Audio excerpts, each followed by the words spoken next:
industry. It has in many other industries, but it's really about the knowledge and skills that they need, not what degree. And it's now focusing more on credentials than before. So as I was saying, everything's being digitized. Our students are consumers. They want it anytime, anywhere, on demand, open access. So as you look at the training that the industry is doing, it cannot be just you have to come to a certain place and learn. You're going to have to open this up across the country to everywhere, because there are, that's what your potential worker is going to need. They're not going to necessarily travel somewhere. Right now, they can't travel somewhere. The challenge, and this is what many industries are grappling with right now, and obviously this is what you all have to grapple with as well, is how do you know someone can drive a truck? How do you know someone can adequately deliver the propane if you can't be with them, if you can't see it?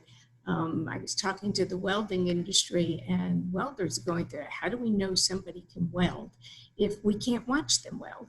So we're going to have to look at how do we do the on-the-job training and the observation through a mobile phone, but there are huge safety issues in your industry. So all of this about, the digitization of everything has an impact on what the propane industry is going to do in terms of recruitment and training. So, and this is, I'm sure, the same for all of you. There were surveys done a number of years ago, and with employers, cross-section of employers, asking them what do they look for.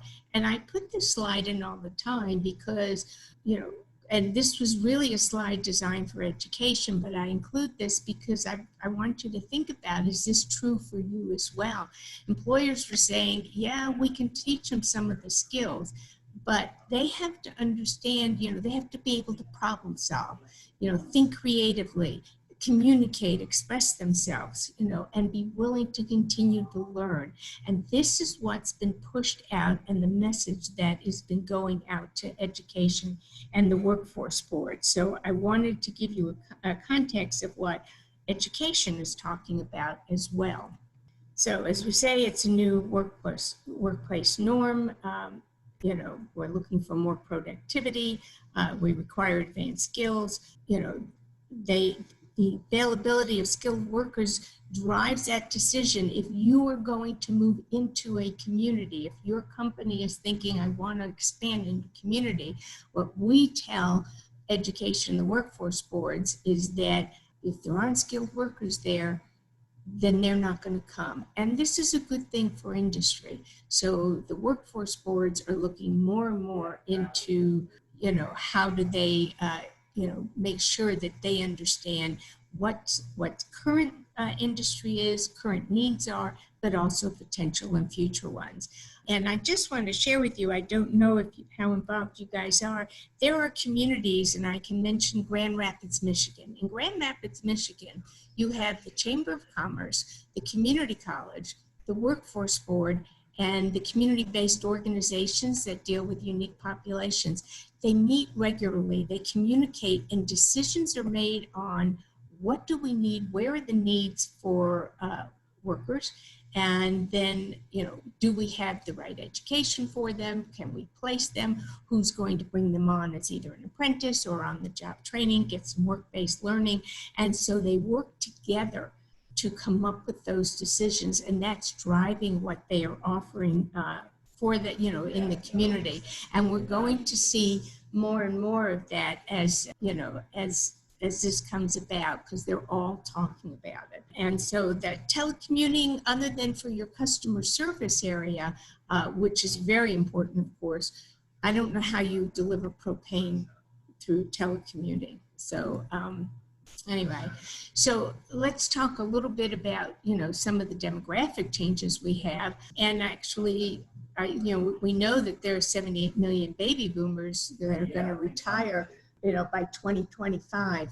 But, that actually might be hastened. I, for a long time, said it's going to take longer, but I think this might be hastened because of COVID-19 and because of so many jobs that are being eliminated. So that actually, might make a difference. And millennials are becoming the largest living generation. They're more than the baby boomers. So, and we're going to talk a little about millennials, but that's your future workforce. And you need to attract them and begin to train them now, and they're a very diverse group. We have to mention as we talk about this, they are a group that is heavily engaged in this momentum now of Black Lives Matter. So every industry and every employer is going to have to begin to think about how are they addressing the issue of diversity and equity. It's becoming part of the decision making in organizations, and I'm sure MPGA and PERC are all addressing this as well. But this is very important to this generation, so we have to think about this also. And I put up this slide because I think it's interesting to look at the differences in the generation, but the technology they grew up with. I laugh when I look at this because I look at, my generation, as I'm a baby boomer, and the fax machine. I remember when they first came into being, and I thought, oh my God, someone now can fax me a letter and they're going to expect a response in a day or two.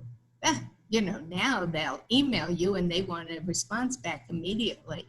So how we grew up and what we were thinking about was very different. And so if you want to get an understanding of the differences between the generation, I think this is really an interesting slide. When the laptops and the computers first came out, and I remember the Mac first coming, well, it was the Apple IIc, I think, was before that. And I did some work for Apple, and they did a competition for young people to develop programs. And they were showing video on a TV when they were just entertaining the kids, and they couldn't get it. I put the disc in and I couldn't get it to work, and I'm pushing buttons and trying everything.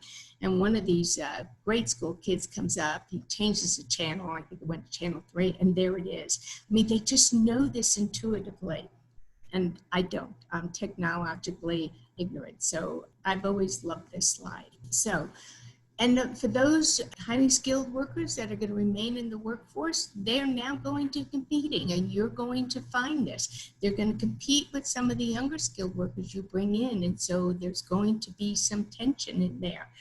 So highly skilled workers are staying, the low skilled workers are leaving, and so that increases our economic divide, so that continues to be an issue in this country. I was just talking about the technology needs of different generations and how technical ignorant I am. Well, there's a perfect example. Things are changing fast. I'm telling you, the need for this new world of technology is it's going much quicker than it ever did before, isn't it? Yes, it most definitely is. And so what I was saying is that we know that what got us, as we look at education and training, and I want to talk about the whole education workforce training area for a moment, because industry has to interact with them. And as much time as I spend talking to education and workforce field and how to work with industry, it works both ways, because we find you're talking different languages, and how do we bring you all together? So I wanted to share with you some of what education and the workforce boards are looking at. Now, I can't see you all, so I don't know how many of you are familiar with workforce boards. I will give you a little brief overview as we go through the slides, but I found out before that many in the industry are not aware of them, and it's very important. So as I've said, I don't follow my PowerPoint, my slides very much, but the millennial generation, they are a generation that focuses on value. They want jobs that they believe provide value back into the community, which is important. And I think that this is really a feather in the cap for the propane industry, because without what you do, without propane, there were people that could not heat their homes, they could not eat, and so it is necessary to the value of life.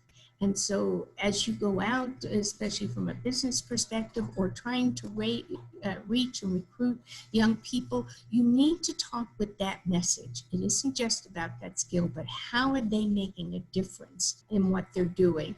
And, you know, they're hard workers. They might not always work the same hours we want in terms of they're not 9 to 5 people, but they'll work 11 to 11 or 12 at night. Hard when you have to deliver propane. But if they understand that what they are doing is giving somebody a better future, they are willing to put in the time. And so it's much better to communicate with them through their cell phone than anything else. I used to laugh when my grandson was, 6 years old or whatever, and I try to call him on his phone and I'd get his voicemail, and you can't leave a message because his voicemail is full, because the only one that leave voicemail are family, and he doesn't care about talking to them. So, but if I want to reach him, I have to text him. And today you text them, and most of them aren't even on Facebook anymore. It's Instagram and other programs. So this is there forever. You reach them through video games. So they don't want to spend hours listening to you tell them all of this. They'll find it online if they need to know it. If you ever talk to somebody young and you say, I wonder who so-and-so is, without missing a beat, without even asking them, they're already Googling it and telling you the answer. So this is this generation, and this is your workforce, so you need to know. And as I said, they don't take just blind orders. Don't tell them this is just what, you need to report here and do this. They need to know why. They are the why generation. They want to know why to everything. They need to know they're making a difference.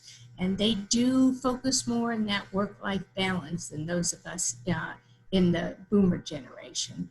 And they don't understand the whole issue of seniority. I don't care if that person's been there 10 years. I know as much as he or she does. Why can't I have that job? So these are issues that if you want to attract and keep young people, the millennials, that you have to be aware of.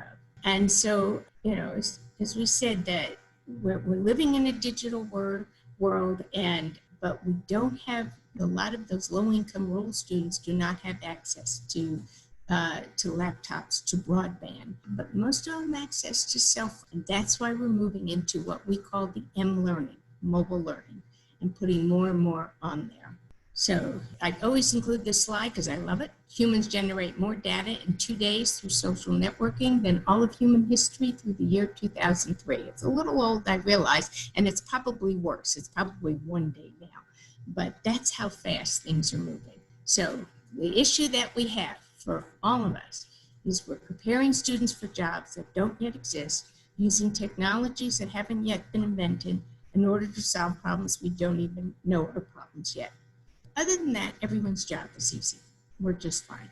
Right? So here are some of the challenges we've talked about. In this country, we have education workforce silos, and you have to understand, again, this impacts your ability to recruit and train people. Our system is K through 8, 9 through 12, 2-year, 4-year workforce training, different pieces of legislation, different funding streams at both the state and federal level, and different accountability measures, so they don't work very well together.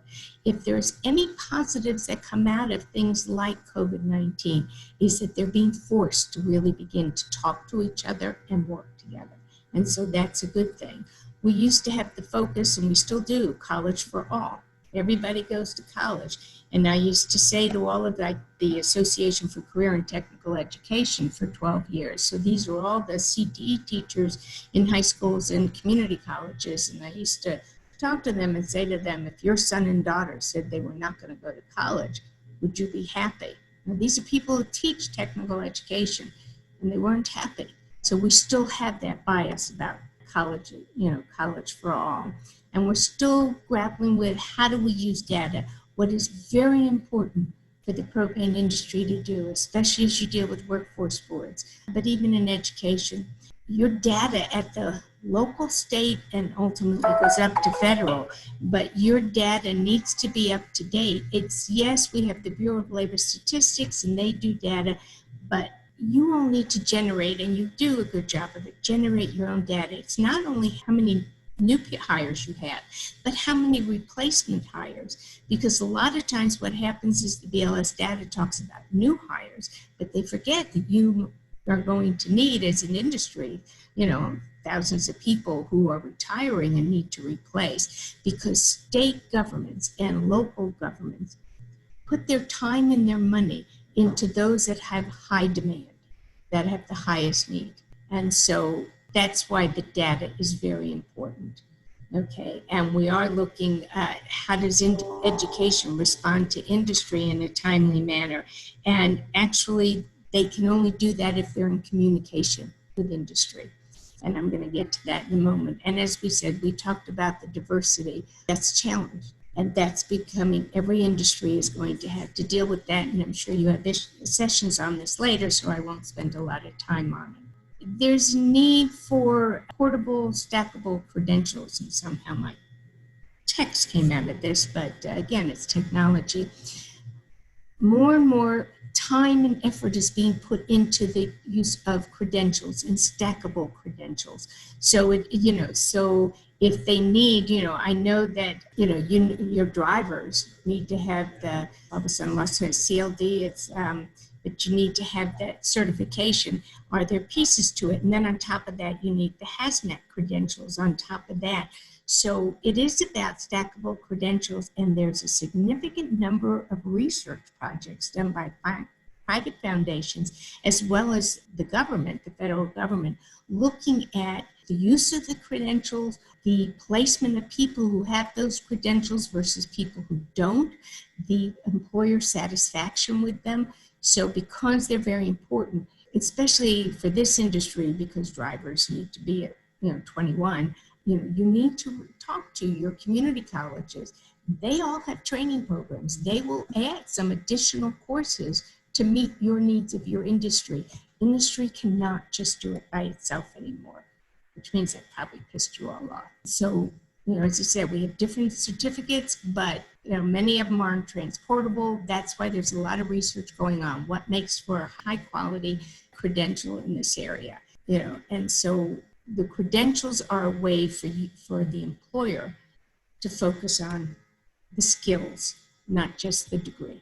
Okay, I went through the Y generation. As I told you, I don't follow my PowerPoint very well, but these are questions they're going to ask. Why is it important? Why is this activity important? Why is this step important?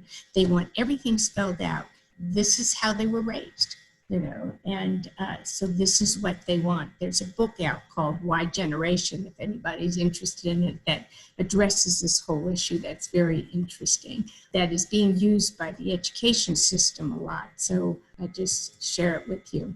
So let me just real briefly, there are some key pieces of legislation. You don't have to know a lot about them, but I wanted you to know, especially as I talked about, we're a very siloed system. The Carl Perkins Act supports career and technical education, both the secondary and the post-secondary level, community colleges. It's now being pushed down into the middle schools. This is a place where you all can get awareness to young people.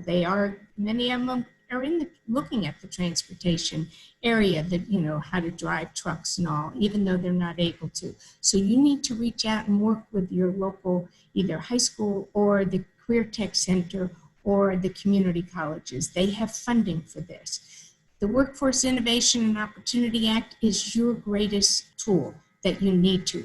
There are 550 local workforce boards across this country, and I will have a slide that gets into this a little more, but this is how you're going to recruit, train, and hire people a lot easier. Obviously, the Elementary Secondary Education Act is the funding for all of our public education, but again, they're changing their system to begin to look at skills, and that's what's important for you to know. Higher Education Act funds both community colleges as well as universities. The IDEA is about special education, and they have significant funding to help employers reach that group of individuals who have special needs. So if you have an opportunity, especially in customer service, I would reach out to your Department of Education, your State Department, to talk about and look at, and I'm not going to go into the details of all of this, but the Workforce Innovation and Opportunity Act is the one I really wanted to talk to, because this is our workforce system. Your tax dollars are paying for this legislation. It pays for the system. If you do not use it, you are wasting your tax dollars, right? It's a streamlined workforce development system. It coordinates, its job is to actually reach out and recruit individuals who are either unemployed or underemployed. They're spending a lot of time with disconnected youth right now, which is that 16 to 24-year-old who's out of school and out of work. And they align with the labor market information that I was talking about before, but they will bring them in, they'll recruit them, they give them career counseling, they will determine where they're best suited, they will pay for training, they will connect them to an employer. This is your greatest. They have what is also called the one-stop centers or the American Job Centers. They've had both names, which used to be the unemployment office. Workforce Board isn't necessarily about unemployment, the unemployment office, although about 90% of them do manage those systems. So this is what's really important, is this Workforce Board. As I said, there's 550 Workforce Boards nationwide, 2,500 American Job Centers. They serve over 20 million Americans every year. And every Workforce Board has a board of directors. I encourage you to reach out to your local Workforce Board and try to get on the board, because then you have a say in what kinds of programs and what they're doing. There are 12 to 13,000 employers that are serving on Workforce Boards. So, at any given time, there are 8 million people in the system that are available to hire or train. And the Workforce Boards also offer what we call wraparound services or support services. If there's somebody who needs to be trained but needs childcare or transportation to the training site, they pay for that, they make those arrangements. They also, every individual who's going through the training gets access to an individual training account, which is money they use for training. So I highly recommend you reach out if you need to find one. If you go to nawb.org, that's the National Association of Workforce Boards, they have a link to a Workforce Board Finder. And I strongly encourage you all to reach out to your local Workforce Board if you're not. So what everybody's doing is they're changing their focus. It's now about careers. It isn't about a job. It is about careers. Every student must be career ready, and there is a coalition on career readiness that has been put together. It's about 3 years old now, that has the Governors Association, all the school superintendents, has many industries in there, has the Workforce Board, the Association of Career and Technical Education, the U.S. Chamber of Commerce, and they are looking at how do we really begin to focus our education and workforce system on being career ready. What does it mean? How do we help advise young people about the jobs, the skills that they need, what skills match their interests, etc. And how do we begin to integrate all of the academic, the technical skills, the employability skills? We can't just focus on one to the exclusion of the others. They all have to come together. And the career pathways is a way that they're talking about career ladders through a given industry. And then we're beginning to look at how do we cross, if I was a driver for Walmart and I don't want to work for them anymore, what do I need to do to become a driver for the propane industry? So there's foundational skills. During the 2008 recession, the state of Michigan learned, when their auto industry, of course, began to fall apart, that they could take automotive service technicians, give them, it was either 2 or 3 additional courses, and they became expert wind turbine technicians. So Michigan started to move into the energy industry. It's how do we begin to cross over and use the foundational skills that are there, and that's become a big focus. And this is why it's so important for the industry, propane industry, to be engaged with all of this. So again, start with an outreach connection, connect your company to nearby schools, offer mentorships, internships, and apprenticeships, get them engaged, make them aware of what you're doing. You can be a guest lecturer at one of their programs, visit the school. Certainly you want to connect with your local community and technical colleges. They're already doing most of the training for you.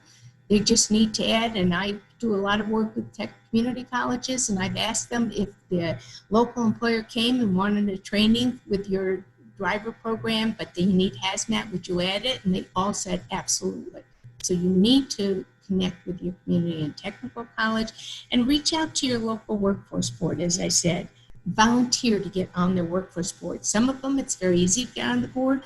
Other of them it's difficult. You go through a process because they are selected by the governor of the state. So, it can take a while, but it's very important that you do so. So these are some very simple steps you can take to begin with. As I said, share labor market data with your policymakers at the state, the city, with your schools, with your workforce system. It's important they have your data, not just data they're getting from a federal agency. Come up with messages, share the messages about the industry. And again, think about what's going to attract the people you are trying to hire, especially those millennials. Your message can't be just, yes, they want it. Money is important to millennials too. This is how much they pay, but how are they making a difference? And they're going to want to know, how long is it going to take me to train before I can get a job? And what's the career ladder? If I become into your industry, what's the directions I can go? And again, with millennials and even Gen Z, highlight the technology in there because that's what's going to attract them. And I tell you what, even though it's not there yet, I would start to talk about the self-driving trucks. I don't know how you feel about all of that, but this is going to excite those young people. And again, this is a time of diversity. Reach out to those rural communities, those smaller communities. Now, I know you're all community-based, so make sure that you understand the profile and the makeup of your community.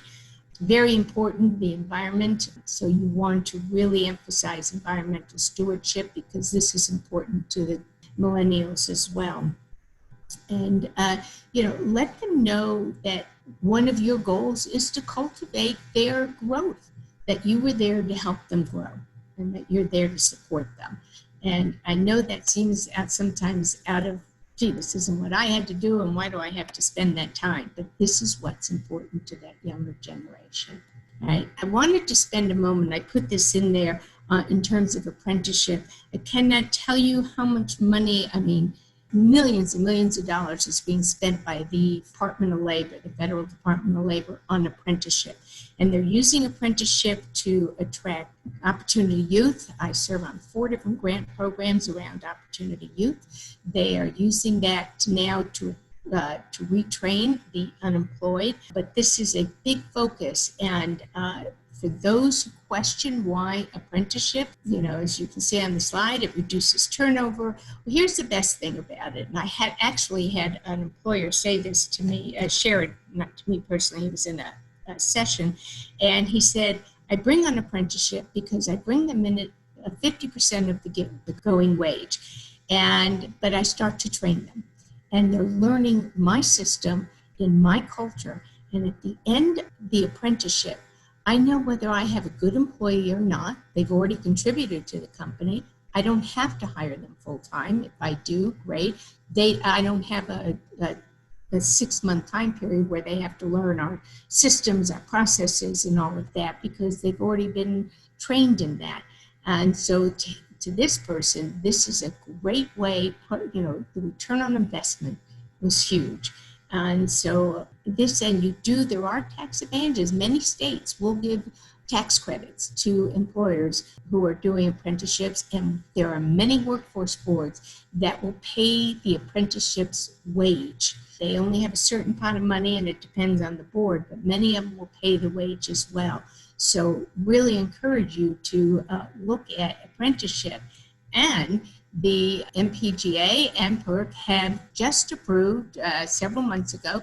There are 4 apprentices now approved as registered apprenticeship for the industry. They're the utility truck driver, bobtail driver, transport driver, and propane service technician.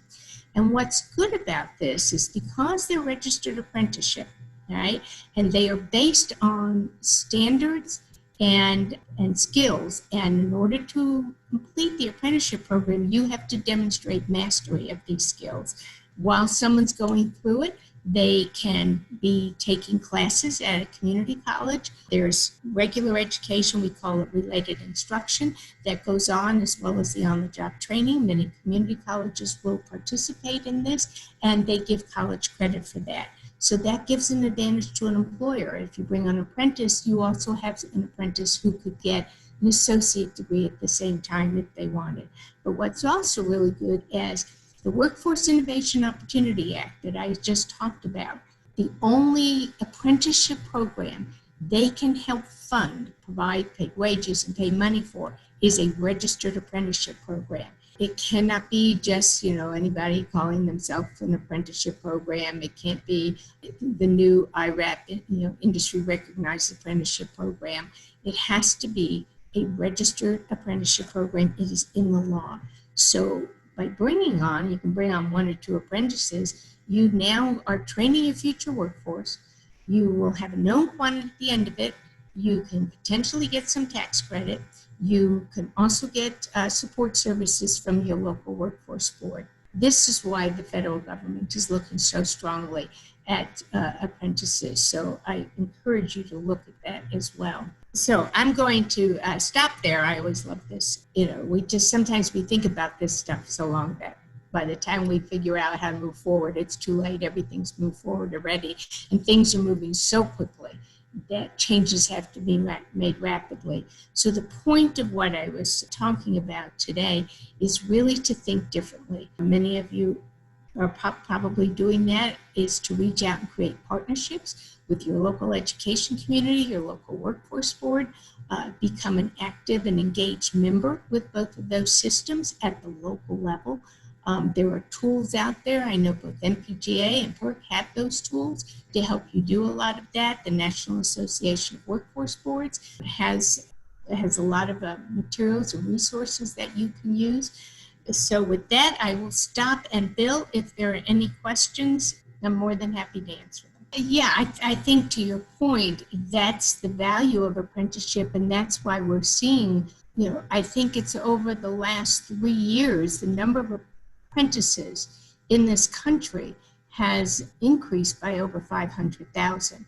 I mean, it's huge. We now have industries like IT, healthcare, insurance. Everybody's looking at apprenticeship programs because you also have, and to your point, someone comes in as an apprentice, you've hired them, you've worked with the workforce board. They've recruited, they've talked to the person, they've done some of that advanced interviewing, so you have a sense of some confidence. It's not perfect, obviously, a sense that who they are sending to you has an interest and has some basic skill in this, so you're just not hiring off the street, obviously. And so you're bringing them in at a much lower wage that has to increase over time. So if the apprentice is 3 years, and I can't remember how long, I think these apprentices are 2 years, but at the end of that, they're at full wage.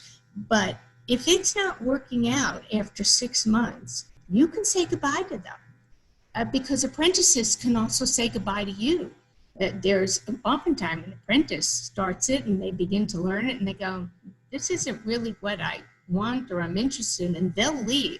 But you haven't wasted a lot of time or money at that point, certainly money. And so, that's why apprentice is a great way to recruit and to train and begin to get people into the system. Thank you. It's been a pleasure, and good luck with the rest of the meeting. So Chad Bendel is up next. After that, we have Warm Thoughts, and that's going to be a excellent presentation about how to market in this world by Gary. Also, after that is Brian Humphrey, and then after Brian and going through leveraging technology to increase profits, comes Paula Laney from EDP, and she's going to be sharing insights on how to really maximize our customer service rep staff. A quick shout out to right here, going over almost at 220 exhibitors, about 215 I think is what I heard last, or more than that. A quick shout out to all the sponsors. For those of us that are in the industry, we don't really realize that the sponsors are the ones that make so much happen in our industry, whether it's state association meetings or meetings like this. So a lot of these sponsors have videos up that explain what their newest and latest and greatest services and products are. Check them out. Go to their booths, check it out. Some of them are, and more are going to be putting up over the next several weeks, trade show specials that are significant discounts to some portion of one of their products and services. You might want to definitely take advantage of that. There's more of our sponsors here. So huge value to the sponsors. You know, we're all saving a ton of time and money by being able to go to these virtual expos and learn from international and nationally recognized presenters like Jan. So this is a great way to connect and transact and learn. And here's the transact area. So every one of these exhibitors has their own booth. Every single one of them has an expo booth, and more of them are adding videos and contact pages and ways for you to connect, ways for you to learn, ways for you to interact easier, faster than ever. So check that out. Thanks so much. We will be reconvening in shortly. I think the next presentation starts in 4 minutes with Chad, and then shortly after that at 2 p.m. is Gary. Thanks so much. Talk to you then.